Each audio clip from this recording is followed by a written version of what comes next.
What is going on, everybody? Hello, welcome to the stream. Very glad you're here. And I'll tell you why I'm glad you're here. Because I was getting bored by myself. Oh man, I'm watching watching now. We went from 4 to 1, now 2. Well, thanks for coming. Those of you who are here, I appreciate it. Like I said, it's gonna be a fun night. Like and subscribe. Tonight, I'm working on the loot box stuff, tying up loose ends, debugging and figuring out some bugs. Hopefully, at some point tonight, my understanding is that the asset store will be showcasing a teaser for the Black Friday sale, which starts next week. Infinity PBR will be part of the Black Friday sale, and I'm very excited about that. And maybe later I'll play some games, but I'll switch to streams for that if I do play games, so that it's on a different stream than that. So, like, subscribe, say hello in the comments, in the chats, the chat. And let's see what I was doing. As you can see here, I've got some debug stuff here. Load dictionary red means that's not good, was already loaded. It shouldn't have already been loaded. So what I'm doing here is doing the runtime version of loot box generation. If you've seen the recent streams, then you might have noticed that in my loot boxes here, I can click this test generate loot button and it generates all this stuff.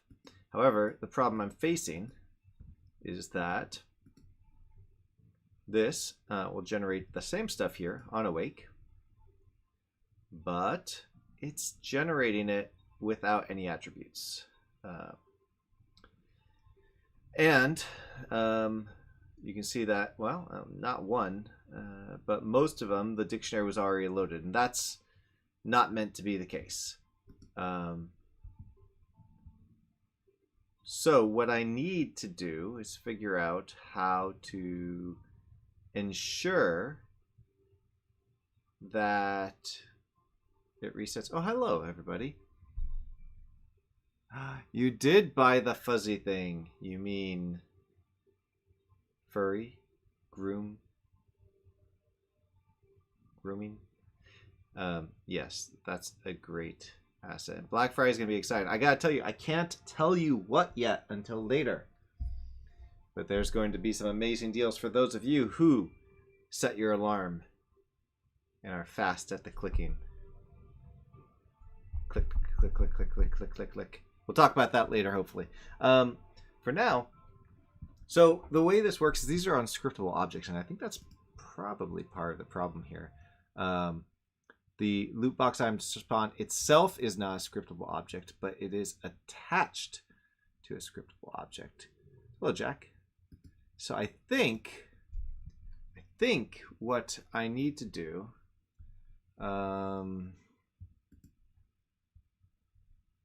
where does this get called? Load attribute dictionary. It gets called in all sorts of places. That's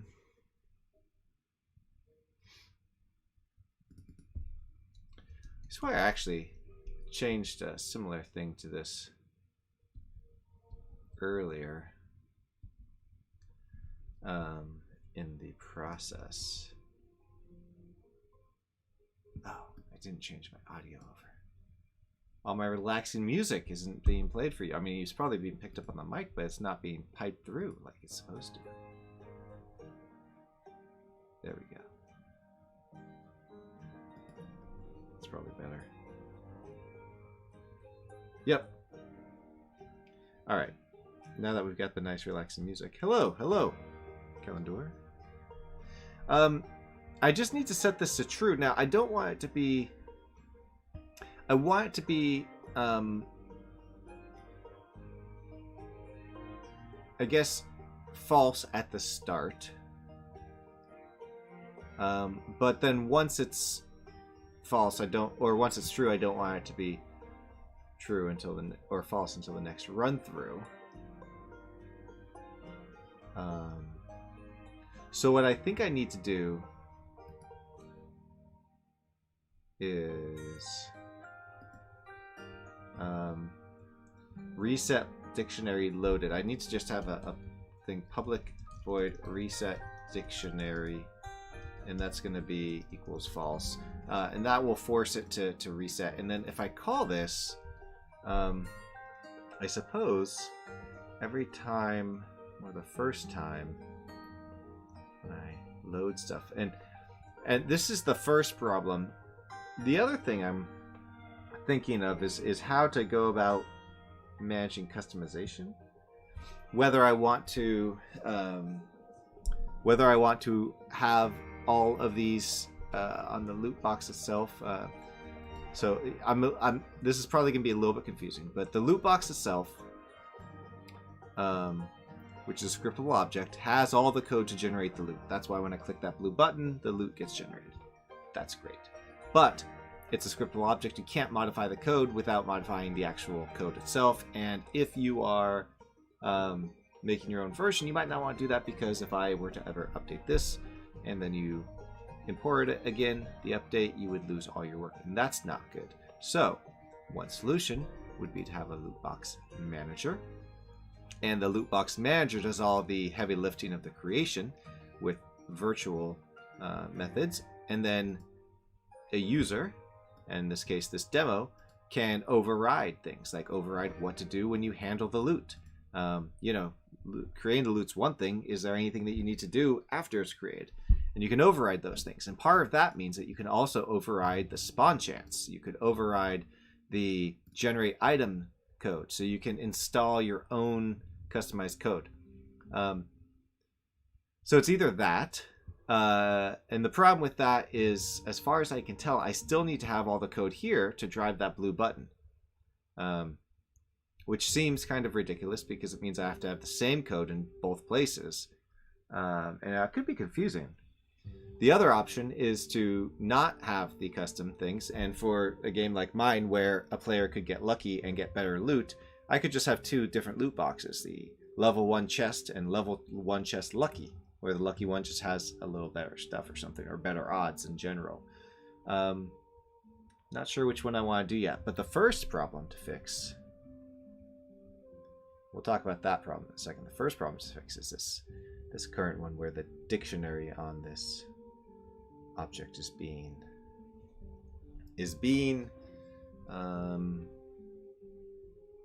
not written or not updated. Yep. So I think what I need to do,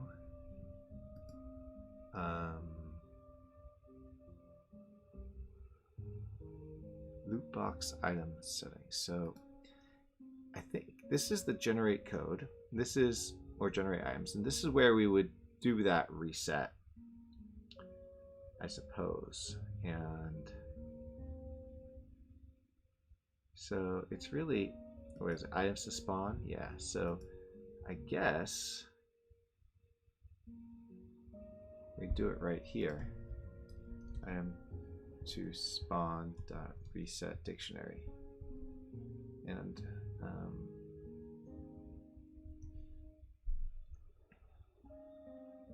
yeah, let's see if that works. I want to see no red when we press play. I see a lot of red, but that's okay as long as it's. I see a double green, because once it's loaded, I actually do want to see the red. This one, I'm not sure why. Okay.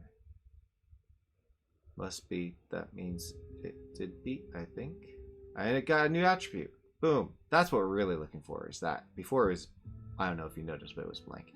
That means, technically, this should, there we go, have ult of ultimate power. So now we have a helmet of ultimate power. See, right there, helmet of ultimate power.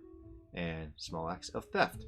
Great. So that solved that problem. So now I want your help. I want to know from you, and let me see if this one worked too, because I actually have both versions going here, so I want to see if this version worked too. Just want to make sure. Icy Mage stuff. So it did. Okay. What do you think makes more sense. And I'm going to restate my thinking here. And as a bonus, let's try this out. If any of you happen to be really paying attention and want to participate in this, come over to my Discord and come into the voice chat, wherever it is, Hangout voice chat. I'm going to turn up, whoops, wrong one. I'm going to turn off the music for now. Turn up this while I talk through it. And if any of you want to come in and talk through it, feel free to come to the Hangout and talk. That way you won't have to worry about the delay and all that. I'm actually going to share my screen as well. Let's see if this works.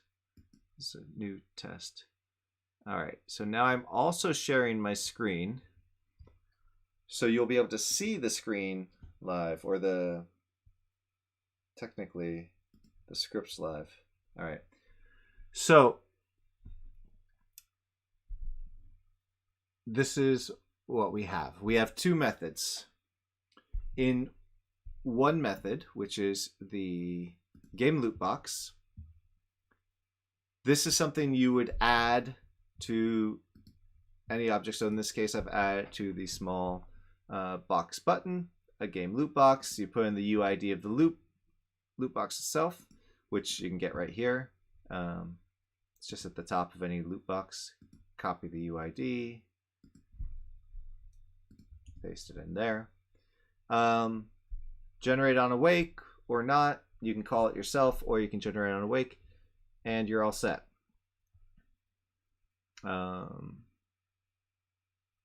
It'll populate. It'll copy the dictionary, a clone of the dictionary, and that's that. You could. Oh, you can see the showcase. You can't enter it. Why not? Showcase. I'm not in Showcase. I'm in Hangout Voice Channel. It's on the bottom of various topics.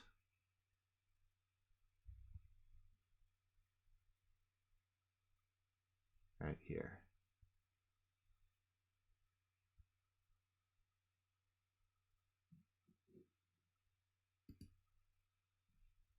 There.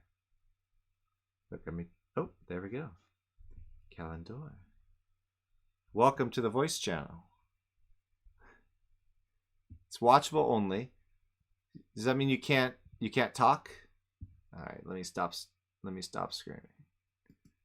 All right, can you talk now? I wasn't trying to talk. I was just trying to see if it worked. Well, it works and you can talk. All right. Well, let me try sharing the screen and see if it still works. Yes, okay. I had various topics minimized. The showcase was the only thing it showed. That's why I couldn't enter. All right. Perfect. So now you can see the script. Is that right? In Discord? Yes. Okay. Yeah, we're doing the Discord. The bull just came in, and hello, by the way. Yeah, but I think no one can hear you all, but they can hear me. So, it should be the voice channel is underneath various topics. It's at the bottom. I don't think there's any restrictions. Permissions. Yeah, it's everybody. Oh, I can hear myself over your YouTube channel. Oh, okay. Well then, don't say any bad words or other things like that nature. All right. So that's the one option where it's pretty straightforward. And that's that. The reason why I'm going through this exercise of user customization is I know in Legend of the Stones, I want a party to be lucky. There's a luck stat, and if they're lucky, they're going to get slightly better stuff. So if I went with this method, I would maybe make this itself overrideable, make all these virtual, make this virtual, and essentially have two loot boxes. One is the regular one, one's the lucky one. Check if they're lucky. If they're lucky, load items from the lucky loot box, otherwise the regular one. That would work perfectly fine. Now the other option is to have a loot box manager, which essentially does the exact same thing that the loot box scriptable object does. All these three methods here essentially would also be here, which I've already copied them over. But they're all virtual, so that when you as the user using this module goes through the process, you'd have the option of creating your own method, which would override the existing ones. So for my luck example, I would override the spawn chance, perhaps. And for the part that gets... Where's the...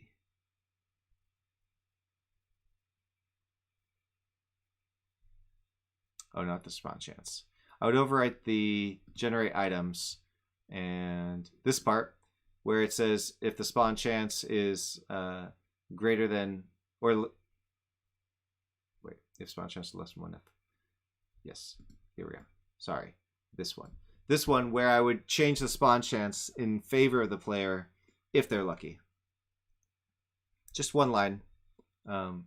Basically, if player lucky, then take the better of two options. So the question for all of you is, which one's better? Is it better to have more simple, straightforward method that you can just, choose from two different loot boxes or something else? Or is it better to have the more customizable option with the override opportunity? What do you think?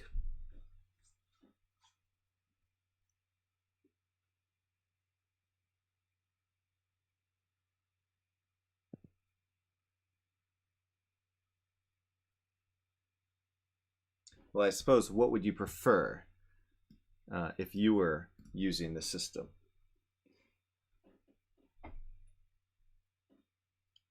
I think I'd prefer that there was a completely separate interface or method to interact with luck in the loot generator. Okay. So all the luck logic would be incorporated in here, but there would be some method, some process that checks the luck of the party when the loot generator runs. That's a separate method that is people can interact with in some way. Mm-hmm. I think so. That will be the case either way. Luck is something I'm having in my game, but of course, anyone else using this, the game modules might not have luck as a thing. They might have something else entirely that changes the outcome in some other way. I'm a little new around here, so I haven't been following the development of this project. So is this something you're making for your game and then also going to throw in the asset store? Yep, that's exactly it. Okay. Yeah. All right. Yeah. So I try to keep the whole game modules themselves. They're already on the store, but I'm making a big update. They're very flexible. They're meant to be very non-opinionated, where they can be put into any game and used and be helpful, but they won't force you to do things. So is luck a thing in your game? I don't know. Maybe it is. Maybe it isn't. But it should work either way. But things that are in your game that aren't in my game should also work. Okay. Yeah.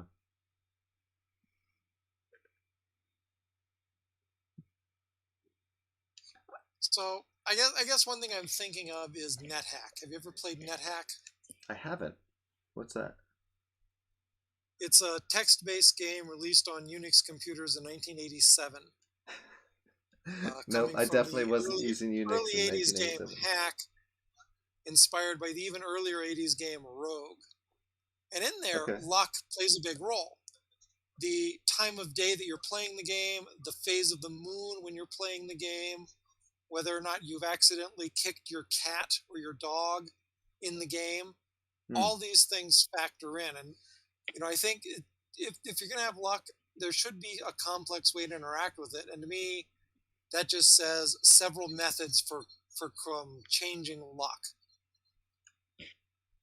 Yeah. Well, that like I said, that's is the case. In Legend of the Stones, that is the case. There's a method for figuring out if the player is lucky. But separate. This is separate from that, really, because in this regard, I can work with either way, either method of exposing the loot box generation would work for my purposes. But what I'm really wondering is, what would other people prefer if they're working with the game modules? So, I haven't gotten any of your game modules. Do those come with the source code, or is it just like the interface that you like check boxes and Yep. like pretty much do like all the scripts? like, visual scripting? Yeah, Okay. no DLLs.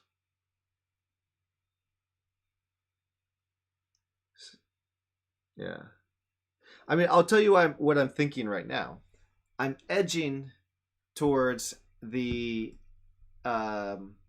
this loot box manager with the virtual methods, allowing users to override it.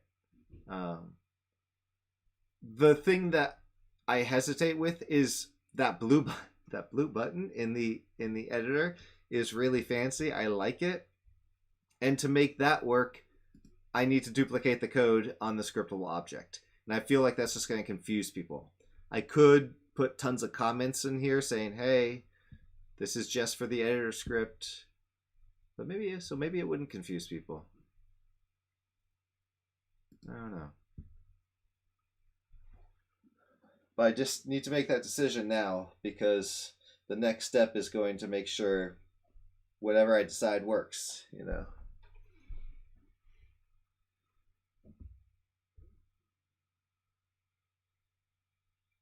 I suppose the override method is more flexible.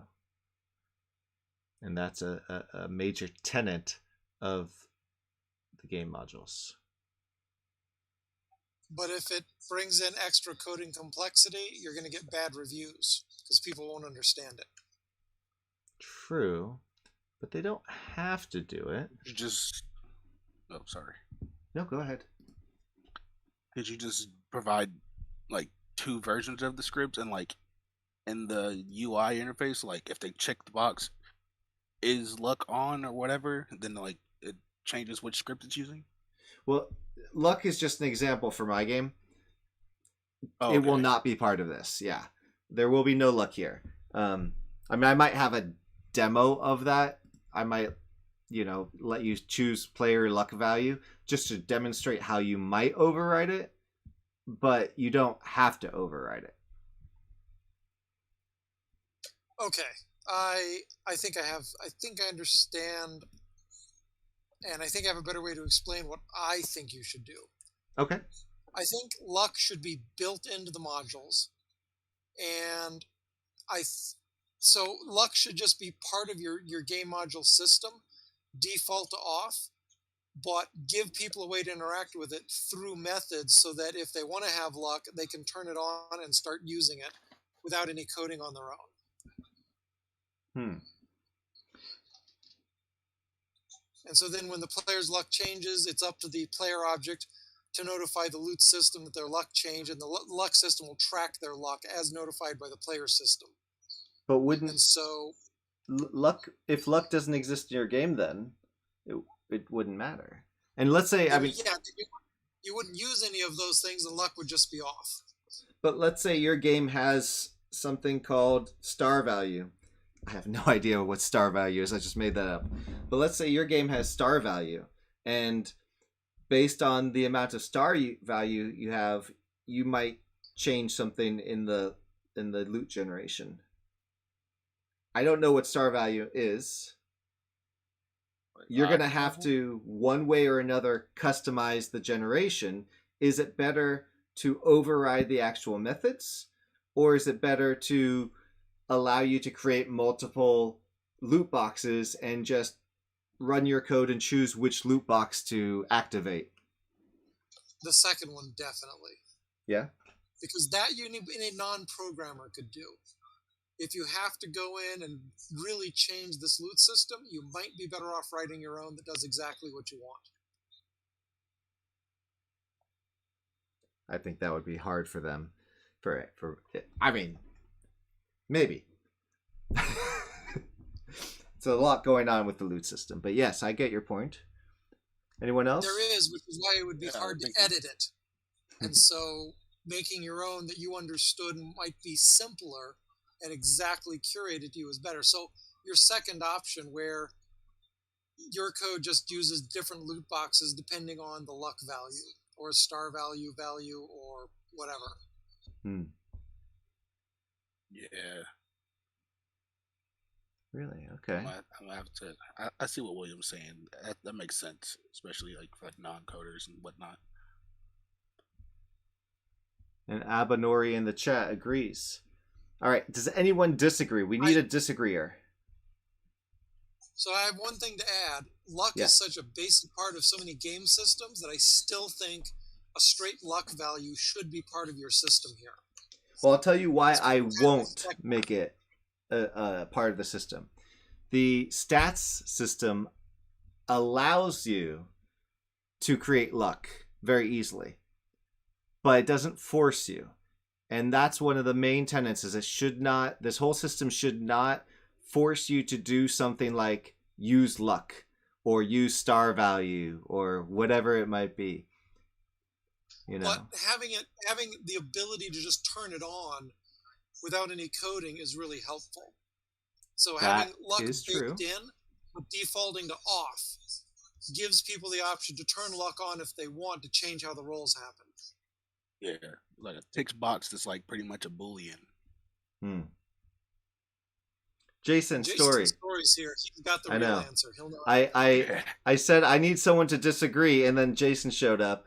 So I'm wondering if you were listening this whole time. Well, you're lucky that I got here for the end of it, but I missed the start. So if you can give me a succinct statement, I can give a yes or no. All right. So I'm gonna show there's two ways. Okay. Succinct version. The loot box populates loot. That works. I would like to expose one of two methods I'm thinking of that would allow a user of the game modules to customize what pops out. The more simple version is to use the code on the loot box scriptable object. This will generate the loot just fine. And the code to run that is just having this on your script. You can't see the Unity in the Discord, but basically it generates on awake. You don't have to do anything. It just generates. Now, if you wanted to choose a better loot box for whatever reason, and the example I was giving is luck in Legend of the Stones, if the player is lucky, you might have a different method that you write yourself that says, hey, if the player is lucky, choose this loot box. Otherwise, choose this loot box and generate that. Pretty straightforward. Now, the other method is to use this loot box manager. Does the exact same thing, exact same code, except they're all virtual, so that you could make your own overrides. So in this one, handle loot, for instance, does nothing. I don't know what a user will do with the loot, right? But you can override handle loot and do whatever you want with it. But that means you can also override something like the generate items so that your spawn chance is improved if you're lucky, and just change that line. And so I'm wondering which one is the better way of doing it. The complication with this method, which generally I like better, is that the loot box code, which is the exact same code, still has to live, because this drives a blue button in the inspector when you're testing to test what loot comes out. And I think that might be confusing to people. Okay. So I think I see the problem. The problem is you want to have effectively a modular hook of some description that allows people to change behavior, and the question becomes: do you bake that into the script in some fashion, or do you allow everything to be virtually overridden? In which case, there's a lot more options, but it's more confusing. Is that the general gist? Yes. Okay. So my personal preference for this is effectively the general concept called the strategy pattern, and it means that you have a piece of code that needs to do something. So imagine you have the example being duck. Duck goes from A to B, and so you create duck and you say duck starts at A, duck goes to B, and it uses internally some system/strategy, and the strategy is waddle your legs from A to B. That's the internal implementation A. But you want to allow freedom for someone to make jetpack duck, who might decide, no, I'm too lazy to walk, I'm going to pop on a jetpack and fly over there. You don't want to have to write jetpack code. You don't know if it's very applicable to most people, but you want to give people the freedom to do that. And so the easiest way to resolve that is you can basically have a piece of your code that relies on some external thing, and then that external thing can exist or not exist.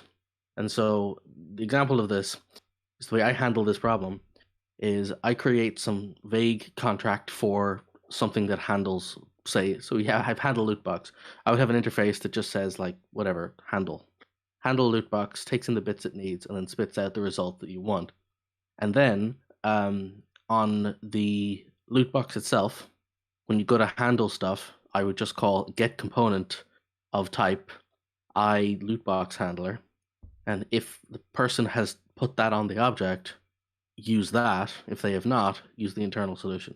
So what that basically means is the loot box by default uses the implementation you have at the start, the simpler version. And if someone does want to change behavior, they don't have to know to make a new thing and override and all that stuff.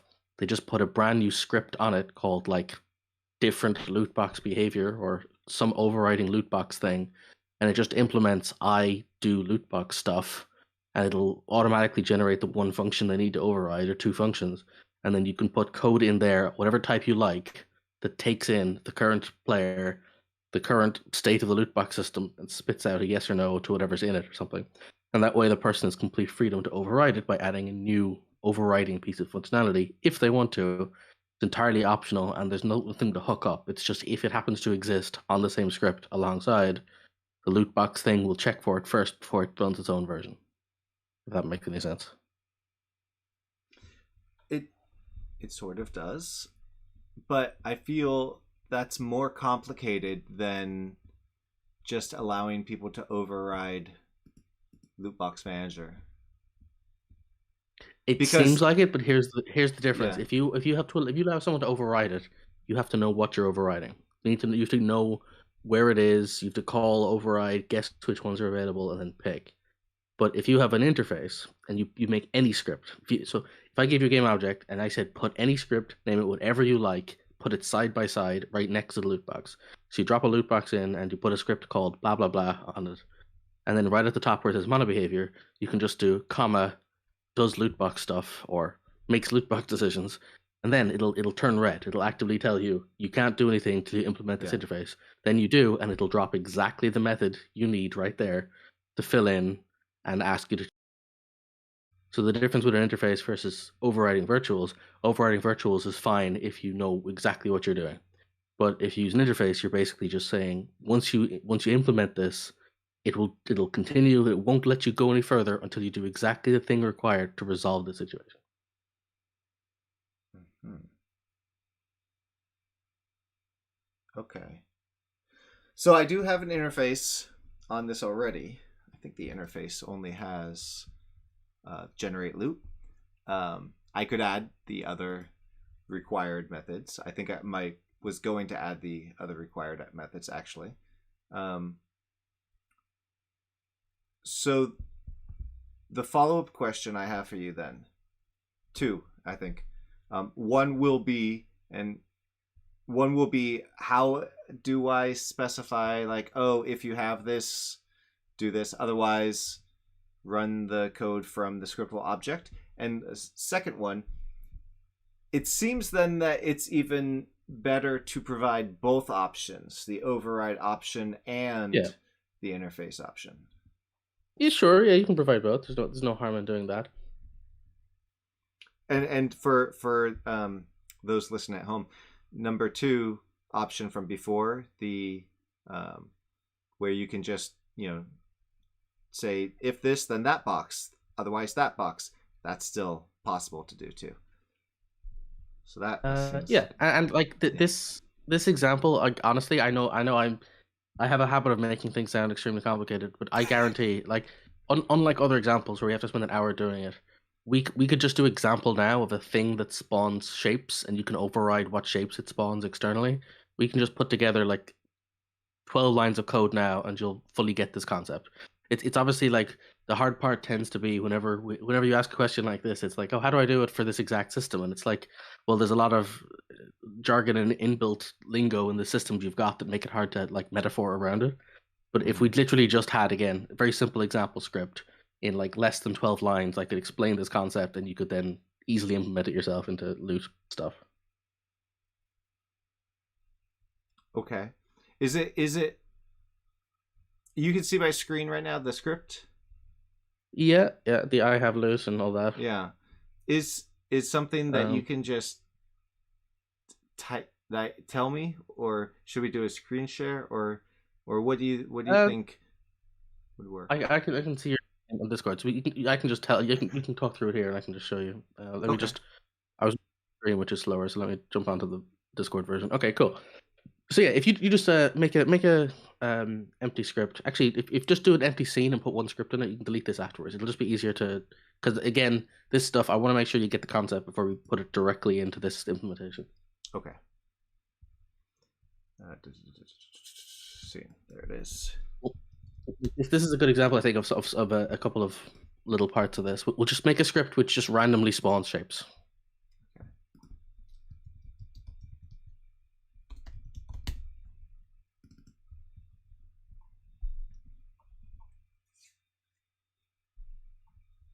Can't hear you anymore. Are you still there? I'm gonna go back.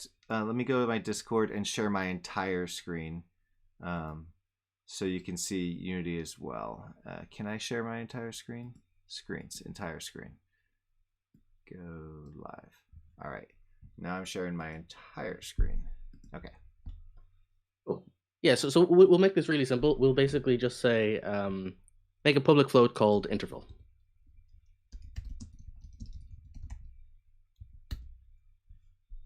Yeah, and make a method, a public method called spawn shape, public void spawn shape. Yeah, and then delete those two, and actually do start, and then in start we'll just write one line. Just write invoke repeating, and then name of in lowercase. Then round bracket spawn shape. Yeah, and then go right to comma 0 comma interval.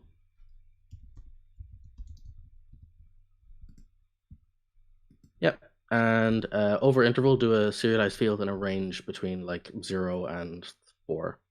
So above line 8, do the square. And... sorry, no, I just mean like with the a range of say 0 to 4, just so it looks nicer in the editor. Okay. Cool. So we now have a really basic system, which is a thing that incrementally or iteratively spawns shapes. And our default quote-unquote implementation, this is like your problem with my first version of a thing which handles loot, we'll just do a really quick one, which would be var object equals game object dot create primitive.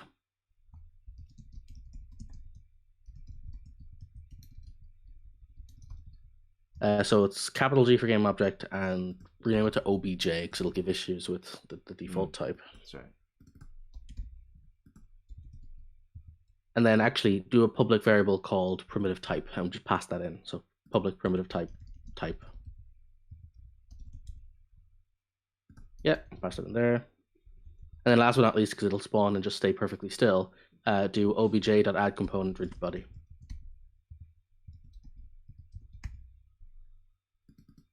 So that'd be type of. You can put in the angle brackets as well. So add components, angle brackets, rigid body, round brackets. Yeah, that's right. Yeah, and that's entirely it. So that if we just run this, it should basically poop out a shape and drop it. And if that works, then we have our V1 hard locked in version of our quote unquote loot system. Okay.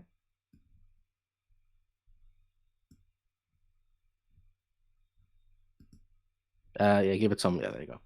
Perfect. There we go. Not the most exciting thing in the world, but you now have an example of this is a system which does stuff which theoretically you might want to change the behavior of. Now, this is now we have like a condensed version of this as a metaphorical example. Now, if you click on shape spawner and you do virtual, make the spawn method virtual, that's like your first suggestion. You're saying if you make public virtual spawn shape, you're providing someone the ability to create an alternate shape spawner, which does virtual space void and spawn shape. My bad. Yeah. So now they could. Yeah. So a theoretical, they could, yeah. So that they could basically make sort of a public class my shape spawner, and maybe it paints them. Actually, let's do that. We'll probably do this in sequence just to show the different ways you could do this. So you leave this perfectly fine the way it is. Now make a second game object and call it like my shape spawner.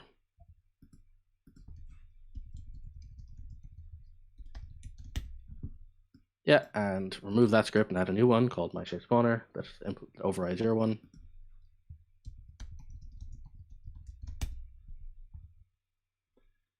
Let Unity cut it. Oh.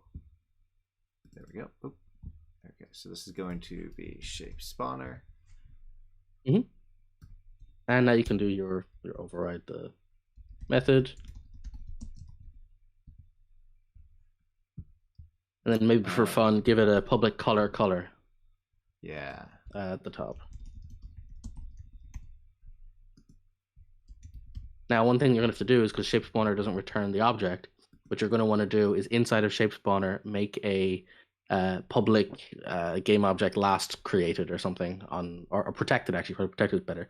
So protected last game object. As a variable? Yep, so protected game object space last game object, yeah.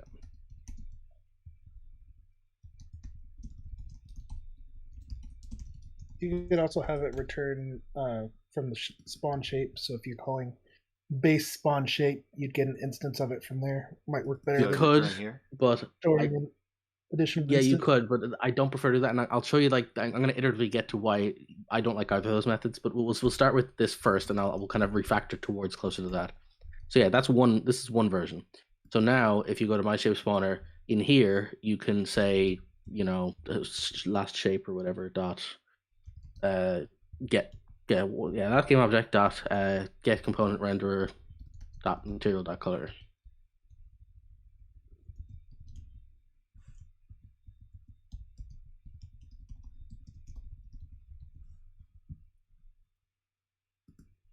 Let me bring it up here and delete the other one. And we'll give it a nice red color. Make it a cube. And turn off the other one too, because it won't run both at the same time. It won't?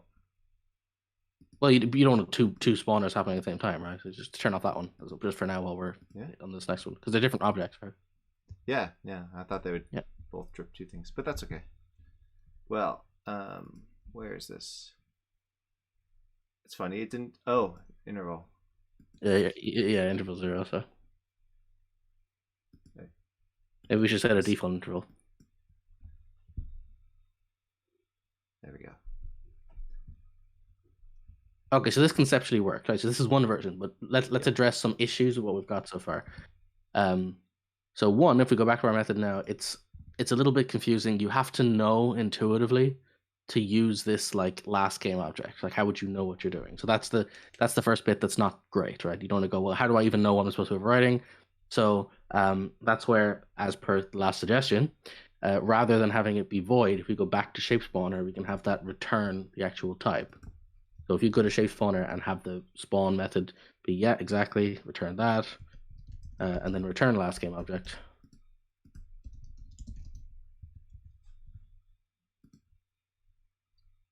And now when you do that, you can instead say var obj equals base.spawn shape, and then you can deal with the so as the first line. Yeah, I was just gonna do it.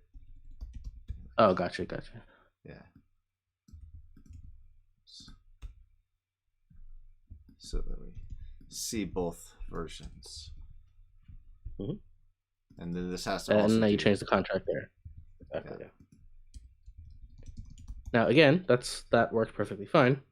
The only thing I don't like about that is, for example, you now have to add the return obj at the end, and you have to kind of retain that cycle.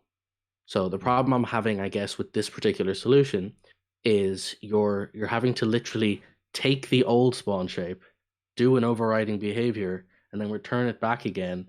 And that's kind of like not your job. Your job in this instance as an overriding function should be to add new behavior and not like redo all of the old behavior at the same time. So rather than doing this, my personal preference is if you go back to spawn shape and create a protected virtual function on 21. So protected virtual.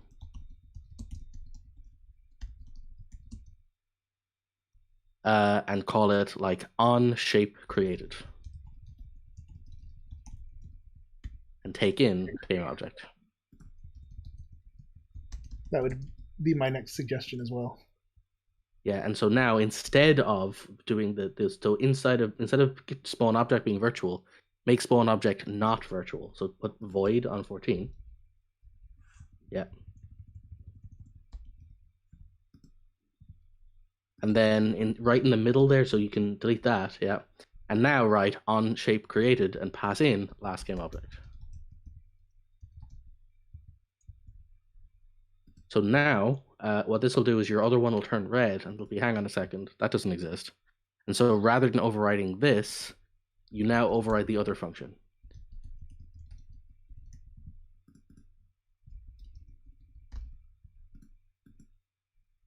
And now you don't need the first line, and you don't need the last line. It takes it in a shape, so game object. Oh, that's right. Forgot about that. Actually, just to demonstrate, just because it'll be easier, delete all of this for 1 second, just because the whole point of this is it's actually easier to use, not harder, and this makes it look harder. So delete all that and just start as if we were like, oh, I just made an override, and now write the word override. And then on shape created, and then delete that line. And now you just write obj.getComponentRenderer.material.color equals red or whatever. Yeah, if the base object was abstract 2, you wouldn't necessarily need to have the generation wouldn't include the base. You could make the on shape created object abstract. True, but now we get to the bit I was trying to explain. So this is now kind of what you guys were arguing about. This is where you were. I say arguing, you know what I mean? You were debating. Yes. So this is now the behavior you were talking about. You now have a way to have a thing override it with behavior, and you're saying, should I do it this way? And the answer is sure, but it's not the way I prefer to do it.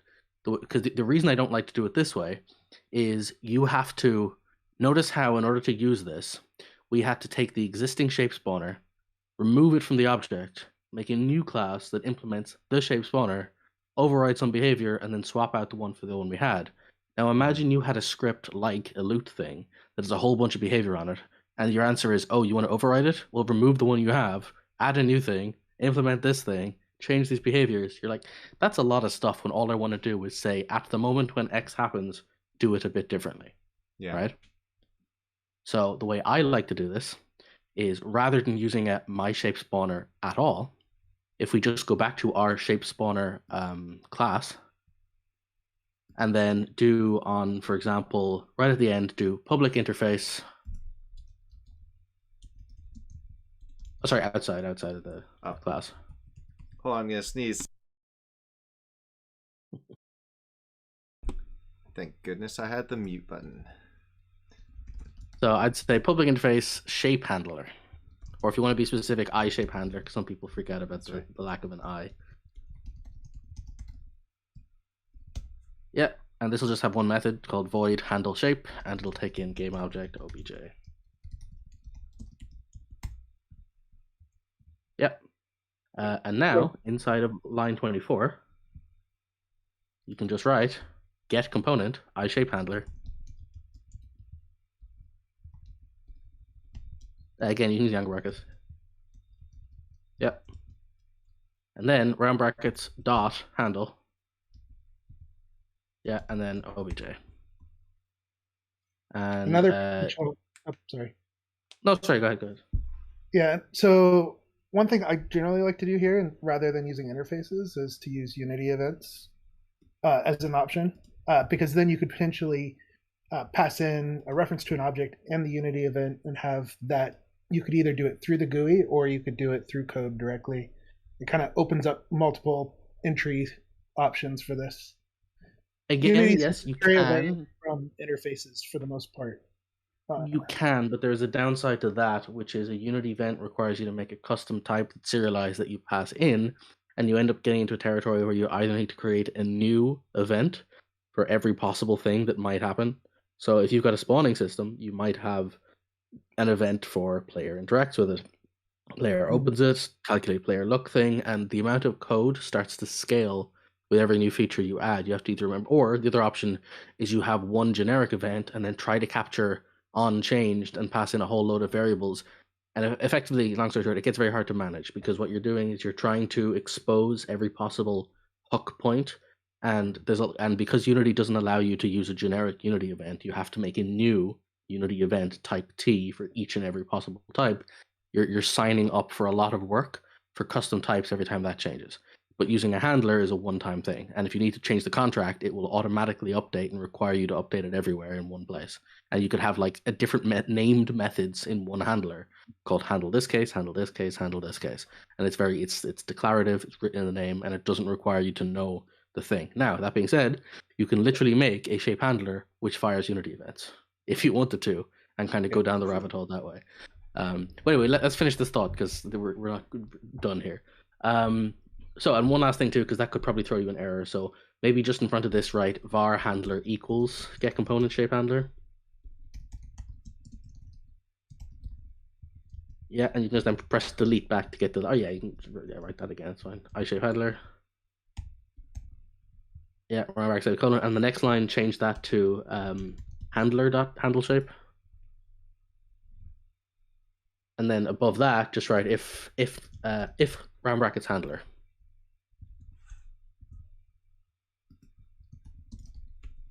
And a handler's not null, I guess, because it's an interface, not a Unity type. You could use the question mark syntax, I guess, but it's fine. I forget to do it. That's why Ryder reminded me. I act not to do it. No, it's fine here, but just because Unity, if you can't use it on Unity types, you can't use it on something that implements mono behavior or something comfortably, because Unity has a whole overriding equals null equals thing, which I don't want to get into that. It's a whole different thing. Anyway, so this is done. Now, if we pop back over to our two shape spawner examples, so we can now step out of the code for a bit. So this is our previous example. We had shape spawner. We had now my shape spawner. Now we've got this third kind of hypothetical option. Create a new game object and call it like other shape handler or shape spawner or whatever.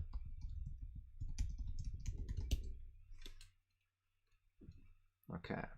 Yeah, and add component of our type shape spawner.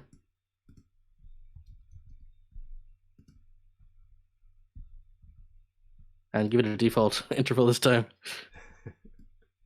We should probably set that in code so we don't forget. Now, press play just to show that it's like it default still works, right? It still does what it used to do. Yep. So this is kind of like the example that I was now describing. You have a spawner, a loot thing or whatever. You want to add custom behavior to this.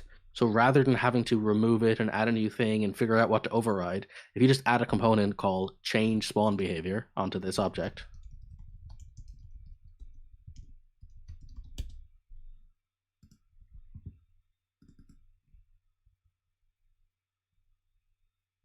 and just have it implement to the top, comma, I spawn handler, leave mod behavior, just add it as a second. Yeah.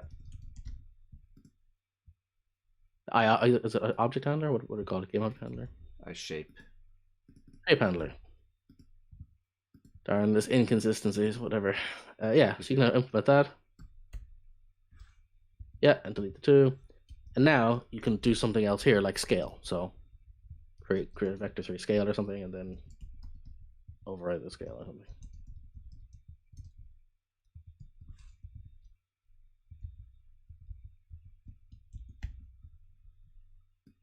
Yeah, and then just obj.local scale equals scale.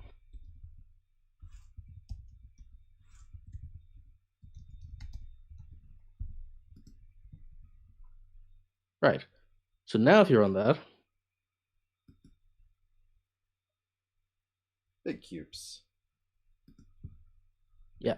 So now you've got your old shape spawner with an ability to add overridden behavior, but at any time you can remove that modifier and the shape spawner works the way it used to. Or you can add a different modifier if you want to. So if I remove this at runtime, suddenly they're small.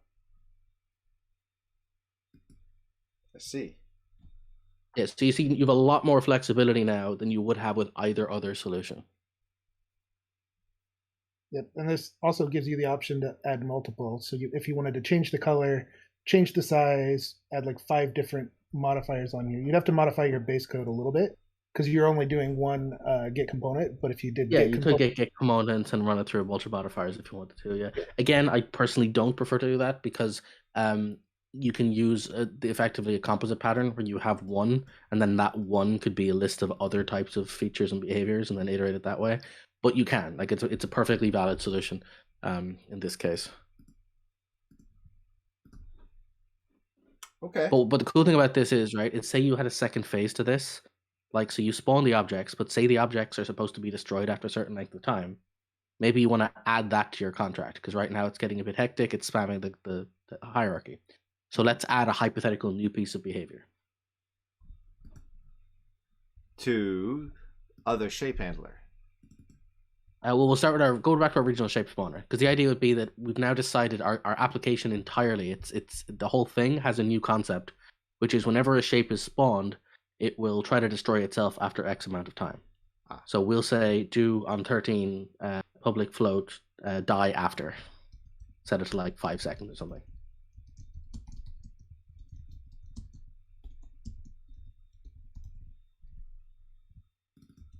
Yeah, and then after on shape created on 20, next line.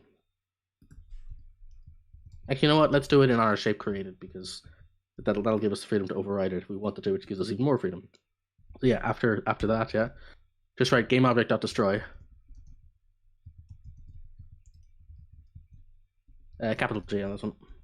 And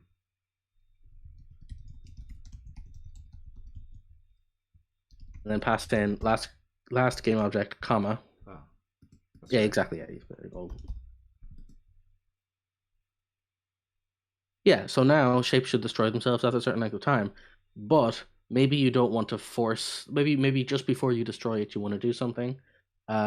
So you could, instead of just calling die there, what you could is you could do another invoke instead. So I guess as an example, on 29, do void kill shape.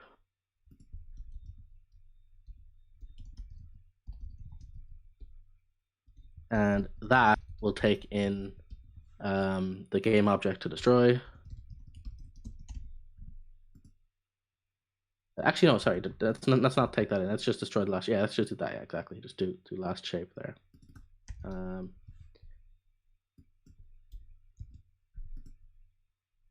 So this would theoretically kill the shape, but again, if you wanted to, you could expose that as an option on the handler. So you could say if the handler exists, use its kill shape when you're supposed to destroy the object, versus use the inbuilt one.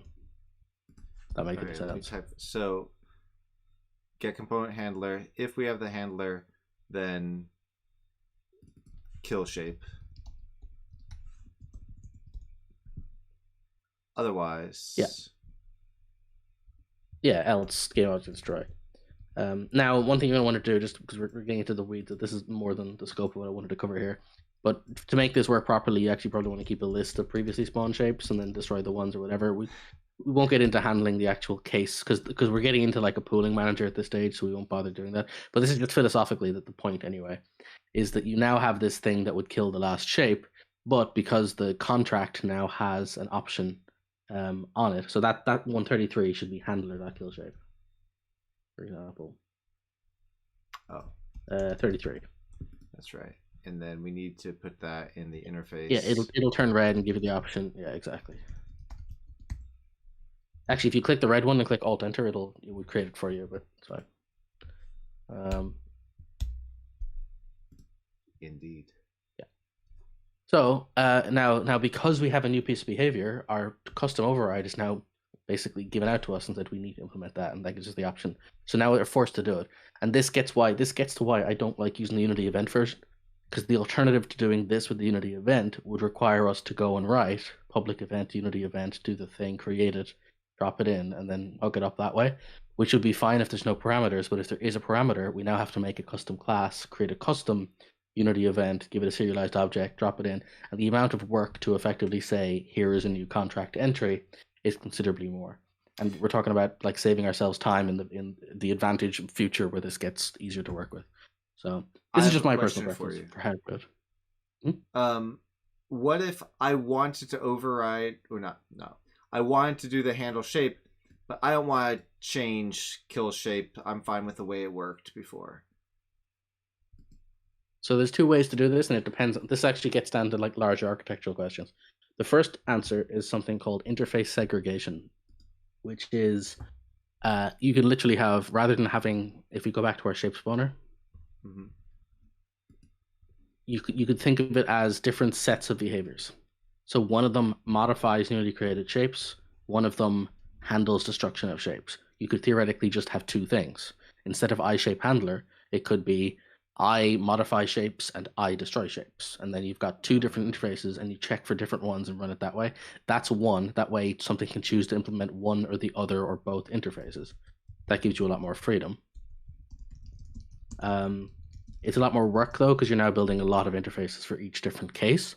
Yeah. The other option tends to be my preference, because again, we're talking about cutting down work here. My case is I literally make a default handler. So we've got this custom shape behavior. I just make a default one that happens to be an abstract version. So for example, if we go back over to our change spawn behavior, and this may seem a bit like wacky, it gets us circular back to the same point, but you'll see why it's valuable. So after 20, do public abstract class base shape handler. And it's going to be a mono behavior and implement iShape handler. And it'll turn red, asking to implement the features. Implement both of those. And now, this is where it gets wacky, clear those two out and make these virtual. Okay, leave the methods, just like clear out the not implemented and make them virtual.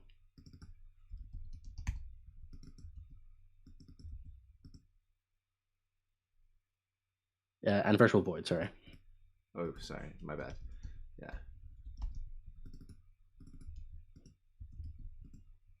Right, so this is hilariously circular. Like, so, oh yeah, move it out to its own method as well, just because you're. If you click base shape, actually no, leave is fine, it's fine.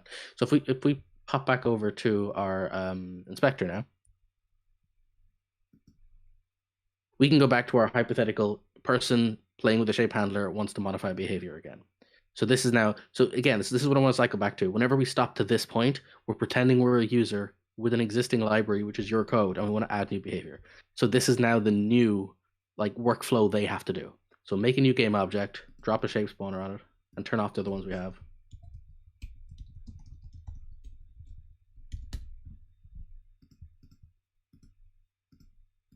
Yeah, and so now, if you add to this our shape spawner, give it an interval. Actually, do that now, because don't forget. Go open that script and give it a default equals like 1 or something inside the script, because that's going to just drive me insane. Right at the top there, yeah, interval equals whatever. Yeah. And after you right click and click reset, it'll set it back to the default, which will include it, just as a nice tip. There you go. So now if you press play, this is our, again, some hypothetical user drops a shape spawner in the scene, presses play, checks that it works, and it's like, ooh, that's really cool, but it doesn't do exactly what I wanted it to do. There's some behavior that I want that's different than this. So now, if you add component, and you can do like different behavior or something, whatever you want to call it.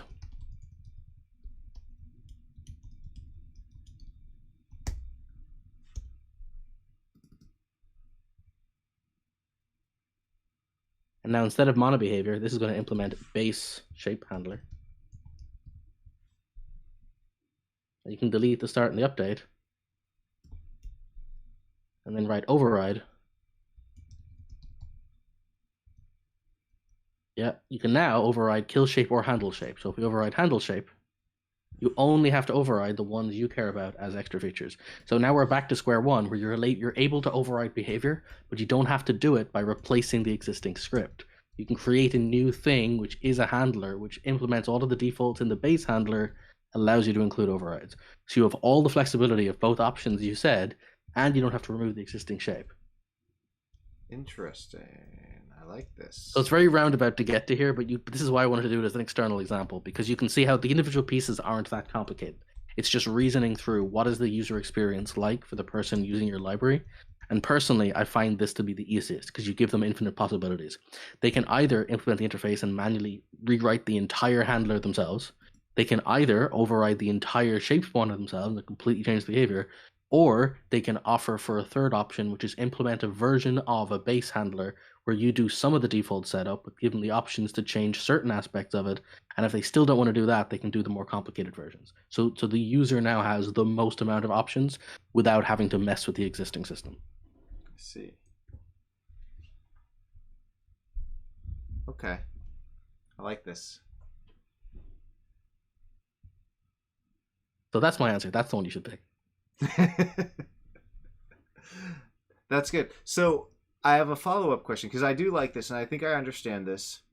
The follow-up question is the scriptable object does the stuff right now. Is there then, a way? Then you could just have you can say if not null. If there is a scriptable object, use its stuff. If it doesn't exist, use the default implementation or use a get the scriptable object will exist. It will always exist. But the question I have is, can I move all of this outside of the scriptable object and have the scriptable object itself? Oh,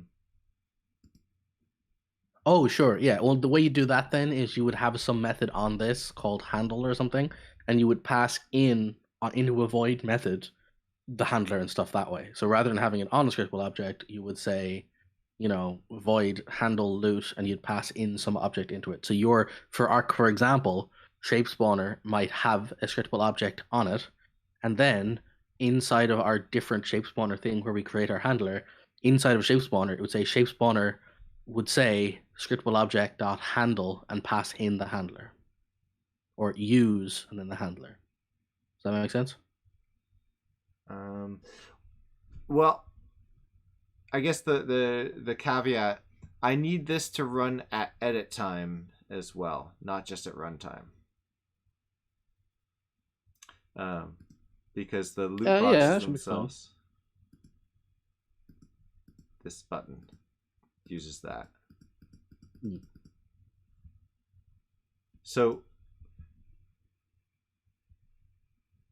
if I'm thinking about correctly, this loot box could be like I shape handler,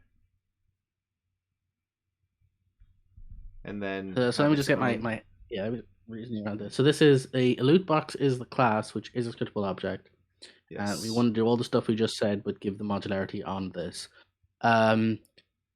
Well, if you're modifying it here, you can't add. Oh yeah, that's going to be your problem because you can't then add components onto a scriptable object to modify its behavior. Yeah. So see, if this was Sorry, go ahead. Here you might use compositing and create another scriptable object that is a scriptable object handler that follows the same interface as you would for the mono behavior, but have it be like a dedicated scriptable object behavior that says this is a color changing scriptable object, and then you could have a collection of those underneath the loot box for modifiers or something like that, and then you could have that same mono behavior that you're placing them under the spawner have its own collection, and it could apply that collection to the loot box as it's spawning a loot box as well. So you could get it either way. Yeah, I probably would do that in a system that's larger, but I guess the problem with that is that that's now making modifiers for loot boxes a first class citizen. Now it's not just a override that can happen. It's a architectural necessity that you have to go through this, build another thing, pass this in, and use that thing going forward. Which might be confusing based on the level of architecture that's already here, that's relying on this system. You'd have to make relatively sweeping changes to support that new layer. Yeah. I mean, I suppose, is there a... I guess my question is in when you use it not in editor, when you use it live, Yeah. what object houses this? There's two options. I've got two that both work. One is the game loot box. Yeah, because this is how I would handle this. So go to your game loot box here, and we'll see how I would usually approach this problem. Yeah, so whenever you call into the loot box object, find that function. At some point, you're doing loot box dot do some stuff. Yeah, perfect. This is exactly the bit. So what you've got here is a generate loot function, and you're basically saying, hey, lootbox, handle this. What you can do is when you call generate loot, you can pass a handler in. So for example, if let's say this class itself, game lootbox, implemented something called I handle loot boxes, right? So if you scroll to the top, for example, yeah, so have a I handle loot boxes or something. Yeah, and then we'll just make an interface for that. Yeah, and right now we won't put anything in it because we'll have to figure that out in a second. Okay. What you can do is in your where you call that generate loot box, generate loot. Yeah, you had this line here. So inside of generate loot, pass in the word this inside of generate loot round brackets. Right here? Yeah, so loot box generate loot round brackets, and inside that this. So that'll now break, and it'll tell you to go to the generate loot method. Yeah. Now, copy that method. Yeah, exactly. Yeah, do that. Yeah, loot box. Oh. And give it a name. So wait a minute. Space handler. Oh, duh. And then copy that method and paste it again. Like 27 down to 32. And then method to the madness here. Now remove the parameter inside of that one and have this one call the other one and pass in null. So inside 36 to 38, delete those three. Oh. And just write return generate loot null.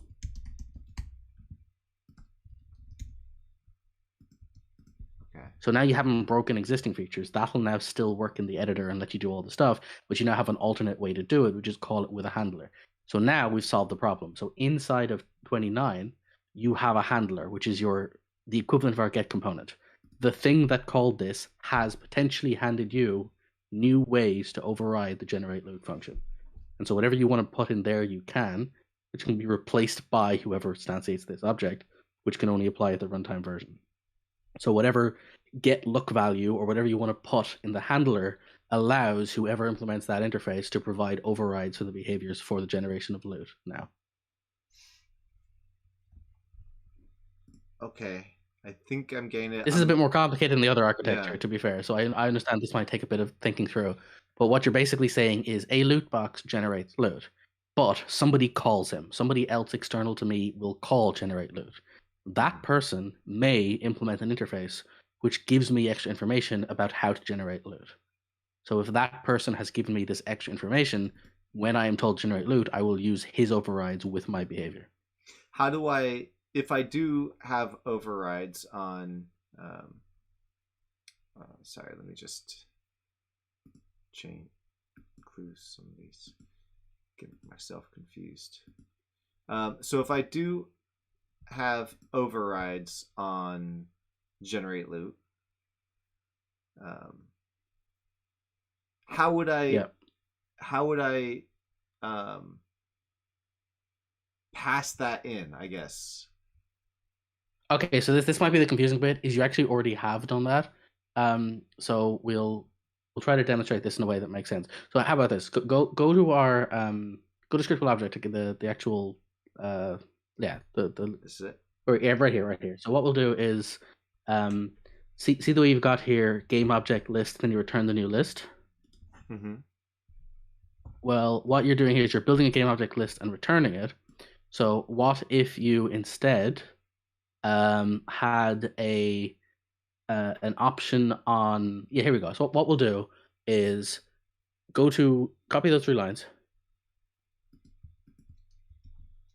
Yeah, and go to the I handle loot boxes. And create a method which returns a game object list.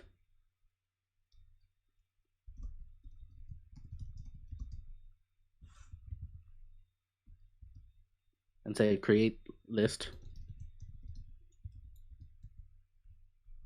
Yeah, and then this time we'll now you'll turn red in our game loot box. So now implement that. So paste the code you have there. And then you're going to need access to the item settings. So inside of the create list round brackets, put in the item settings. You can check the type from the other loot box. I don't know what type it is specifically. Yeah, we got item settings. And now we can do that. No, And select maybe is link, I think. Yeah, it is. Yeah. So I don't want to do that. Yeah. So now if you have here, it should allow you to use the implement thing. It's generate items as the function. So, pop back over to the loot box where you've got generate items now. We need to grab that. So what does your generate items do? Oh, that's all this. Oh, in that case, what we'll do, you know what? We'll leave him there. Actually, that's what we'll do. We'll override the other one instead. So leave that. What we'll do is, instead of overriding, yeah, that's exactly what we'll do. Just grab the contract. So grab line 45. Just literally the line 45 here. Yeah. Now go to our I handle loot boxes and just paste that in there instead of the game object creator. Yeah. Paste that in. Remove public and virtual, and delete the other one. Exactly. Yeah. And now delete 107.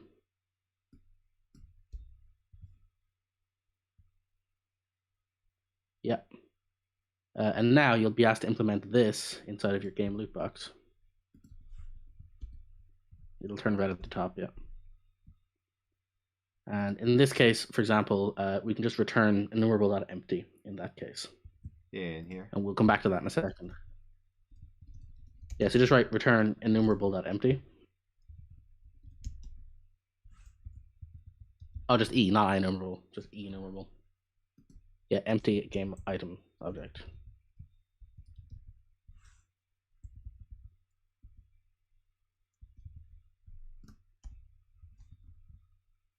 Yeah. And we just have to hook that up now in the loot box. So pop over to the loot box there and just make sure that we check if handler's not null, we use it instead. So if you go back to here, so after line 29, you just say if handler's not null,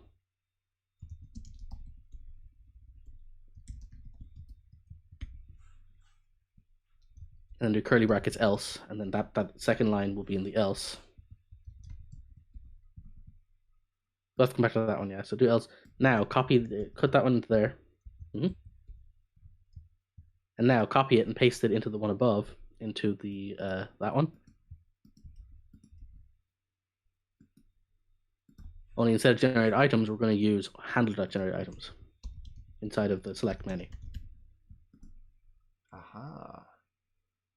So now, if a handler exists, it will be the guy who generates items. So what you've now got, so this is a lot of plumbing. Now we can actually use this, because right now we haven't really used it.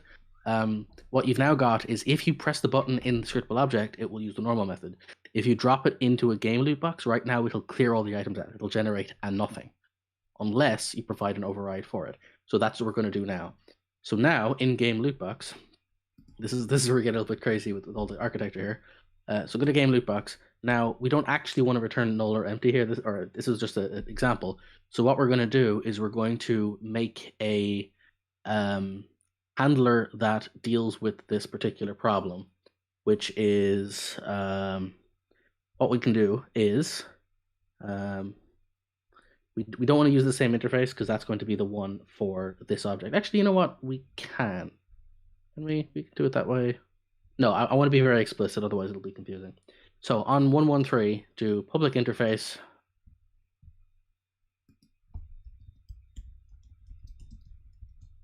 And we'll do something like LootBox I LootBox overrider or something that changes the behavior of a loot box. Yeah, and then you can copy 121 into it.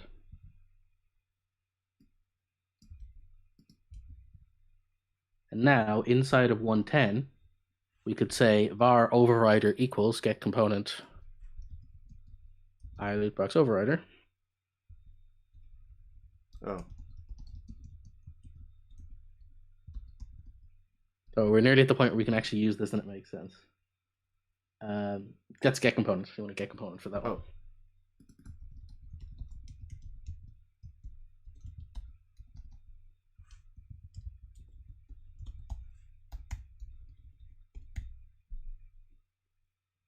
Yeah, and if overrider is not null, return overrider.generate items with item settings.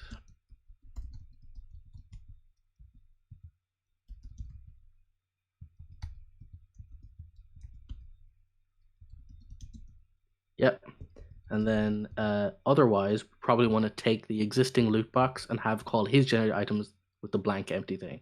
So otherwise, right, return lootbox.generate items with nothing in the brackets.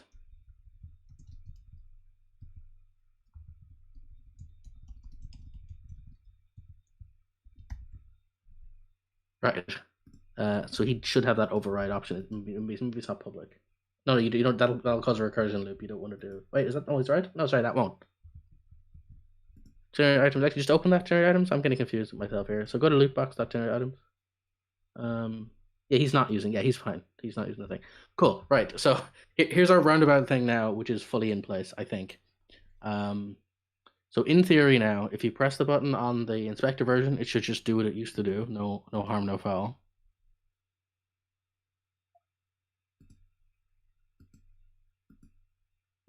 Correct. So that's now fine. Now, if you dragged it into a game object one and used it, it should still just do the default behavior.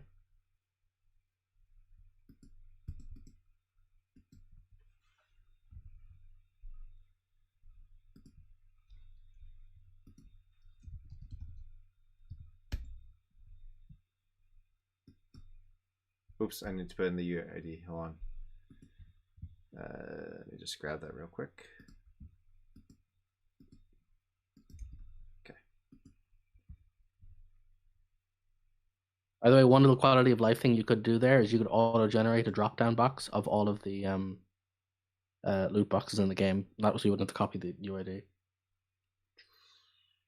Okay. You could basically say find all shippable objects of type blank, and then for each one do a drop-down and show the UID and give it a name. And so it would look like a drop-down here of a bunch of names. And when you pick one internally, it would save it as a UID and it will automatically bind it. And because you're using reflection, it would show every new one that adds to the project automatically in the drop-down. That's a different thing for a different day, but you could basically replace any ID copying by a drop-down box if you wanted to. Okay. So I get this null reference. Okay, so we're probably missing some null check. Link LootBox. Oh, I need the repository. Let me just put that in there. There we go.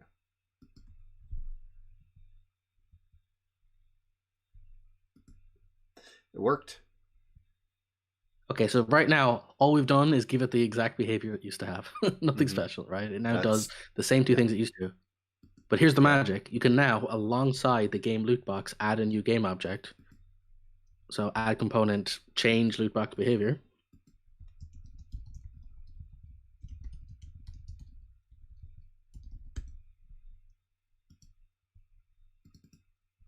And now he can override I loot box overrider, or whatever the type we called it. Yeah. And now, whatever behavior he happens to have, he can now do whatever he wants to replace the item generation. And you'll be requested which objects to return back. And for example, if you wanted to change this based on the game loot box, you could just pass that in as well, or call get component. So for example, you could on 21 write game loot box.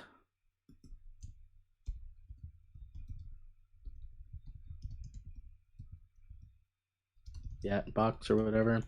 And then in now you could do say above line 26 var box equals, or game loot box equals get component.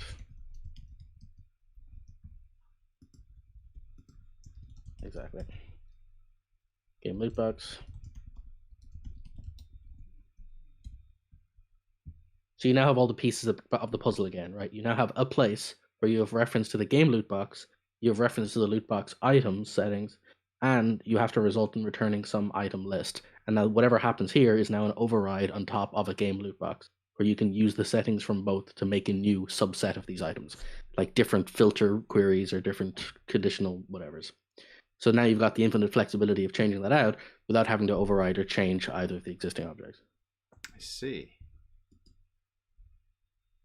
Okay. I think I like this. So I think my head's wrapped around it. Because now the heavy lifting will still be done here. And then in my lootbox manager will essentially be this. But as a demo, when I say generate items, I could just say return game lootbox.generate items,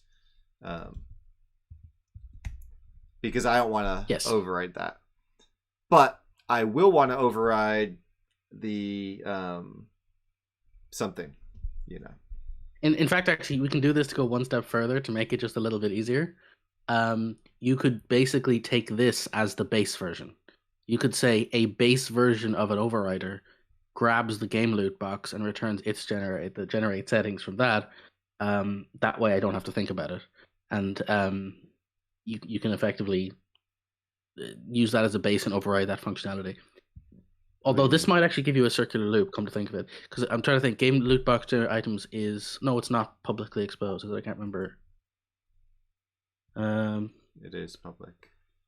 Yeah, so what you can't call its own one, because its own one calls itself, which calls the overrider. So you get into a circular loop there, because if you call it, notice here on line 108, it's looking for an overrider, and if the overrider calls generate items, you'll basically be stuck in an infinite loop. So you do have to provide a different behavior if you're using an overrider. That's you can't just call it. What you can do is you can do the loot box version. So if you go to where is it? Back to our overrider.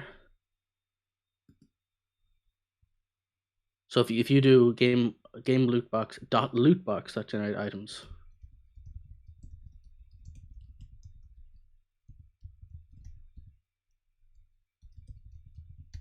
Yeah, you can now pass in item settings and return that instead.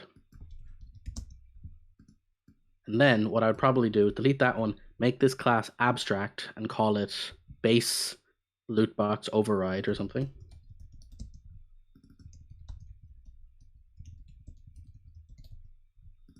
Yeah, you can delete the start and update. And now to go back to our metaphor of how you override stuff, if you go back to the inspector now, this will freak out because it doesn't know what that is anymore. So you remove that script. So back to our how would a user interface with your system thing, you would say, oh, here you go. Here's a game loot box. Oh, you want to change its behavior? We'll add a component of type different loot box behavior.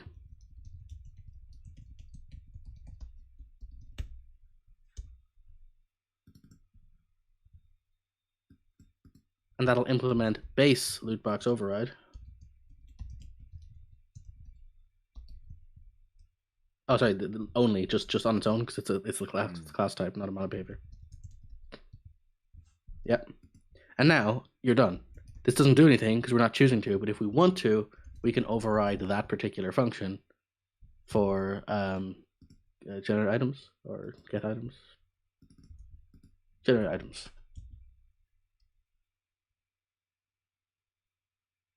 Why is it not letting us override that?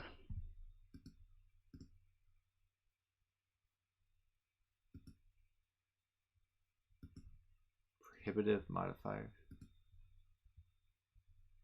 Abstract Does class, this need to be, public. Oh, sorry, that needs to be virtual, virtual? yeah. It does, yes. I'm learning what Catch. virtual means now. I'm getting it. No better lesson than in practice when stuff doesn't work till you add the word. Yes, there we go. That should now let it override it. I just deleted 3 again. Just write override. It'll now auto fill, I think.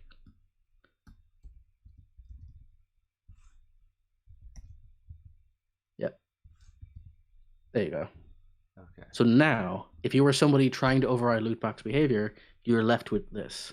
Create a base loot box overrider, which will by default use whatever it needs to do.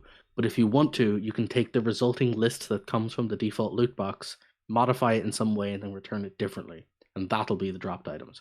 So if you were, for example, go to write var items equals instead of return there. So in front of return, write var items. Yeah, equals base generate items. Yep. And then on the next line, write return items. And in the middle, we want to do some kind of filter. So you could say items equals items.take 3. This actually take is a function, yeah. And yeah, you have to implement the thing. So now you've made an override for the loot box behavior, which only takes 3 items from the returned loot box and only returns 3 of them.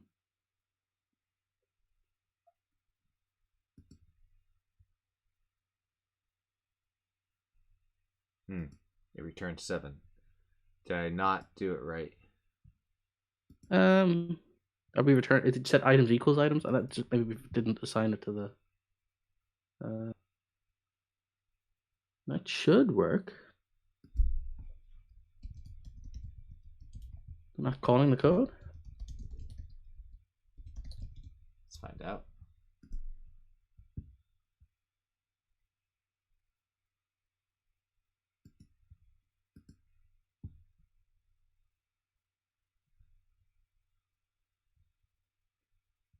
No, I have too many doing override.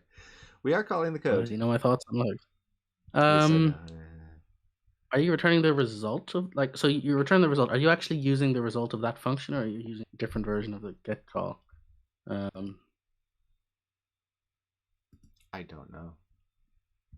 So inside of lootbox, that should be using this calling this function, I guess. So I guess the question is it going through that cycle? So it is calling it. What are you doing with the return of that function? So here we go. Generate items. Return lootbox items. So that if overrider equals get component, if it's not null, return that one. So that looks fine to me.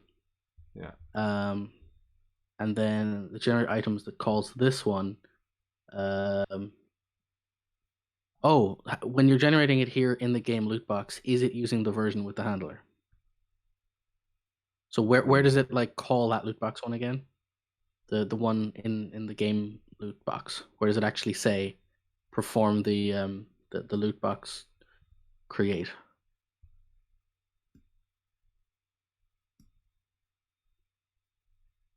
Generate loot box with this handler.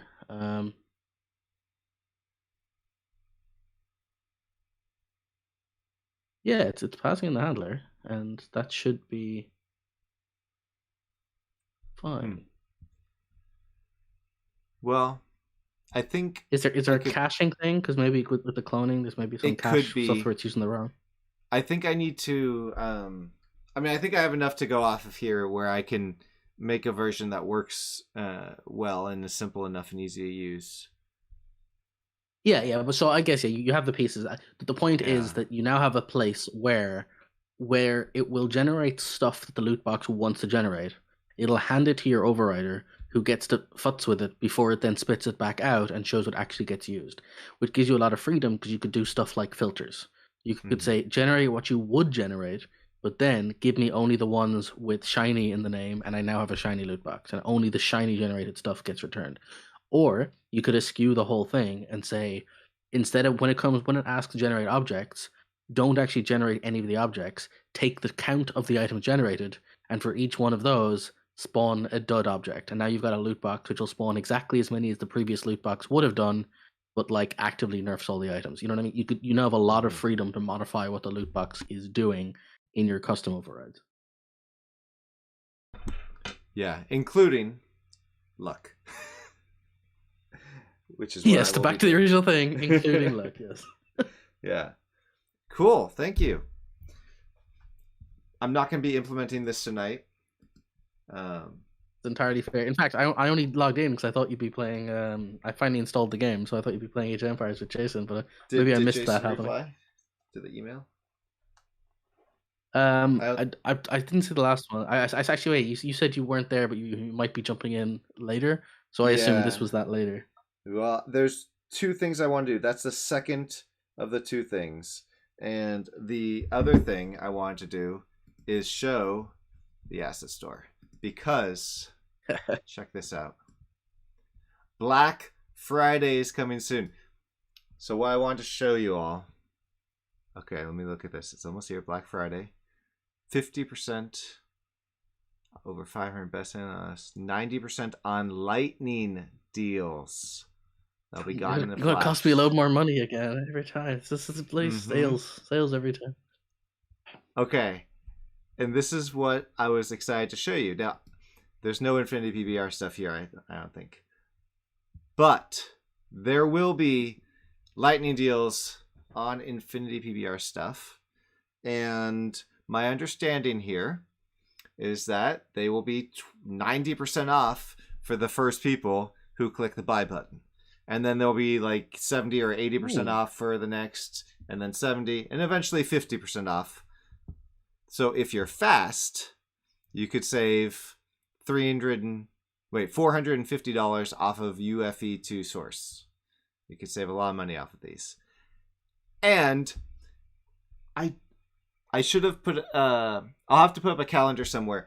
There's, I think, maybe 7 or 8 Infinity PBR stuff that will be on the lightning deals throughout the sale. My understanding is there will be new ones every few hours, and that they'll show up here like a day or two before, and you'll be able to park yourself and click a buy now button somewhere. That's why I want to show I'll have everybody. a shortcut to this in my desktop and keep an eye on it then, I guess. Yeah, you'll have to come back every day or something. But I'll put a calendar up for the Infinity PBR stuff for those of you who like Infinity PBR stuff. I hope you do. Yeah. So that's why I wanted to show. I wasn't sure what it was going to look like, but this looks pretty cool. 90% off is a huge amount. And it's going to be a lot of the monster bundles. There's a lot of stuff on 50% off, and then some of the monster bundles will be 90% off for you first lucky few. And since I like you all, I want you to be the first ones to get it. If anyone's gonna get it, it should be you all, right? That's my theory. So Yeah. Everybody else, thanks for listening in the live conversation here. I am interested in playing a game. I'm not sure which game.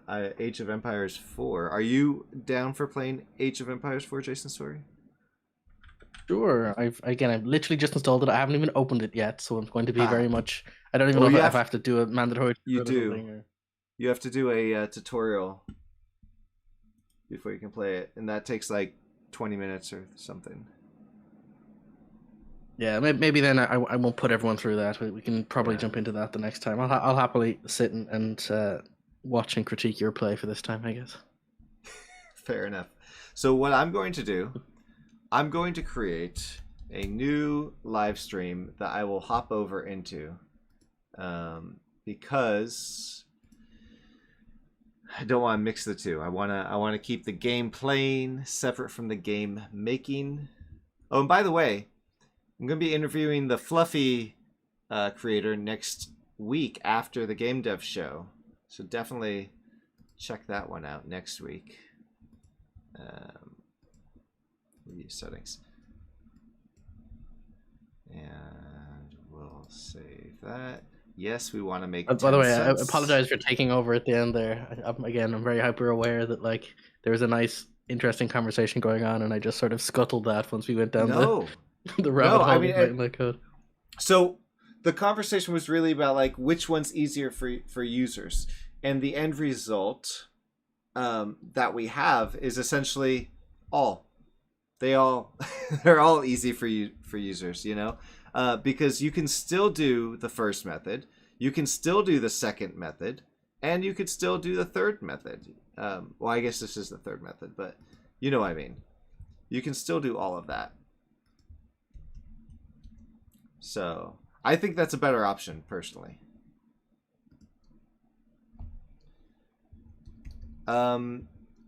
Whoops. Eagle Driver I almost always mention Eagle Driver. Oh, and I would do everyone. Come play games. I don't know. Should I play New World or Age of Empires 4? Well, if you play New World, I can join you. I'll just say that much. Okay. Then let's do playing New World with Jason Storey and others, because I know William is a New World fanatic, perhaps. So I'm going to send that.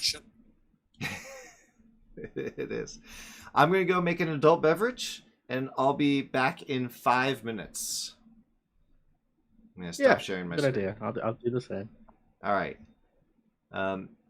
Yeah. See y'all. Thanks for the info. Yeah, it was fun.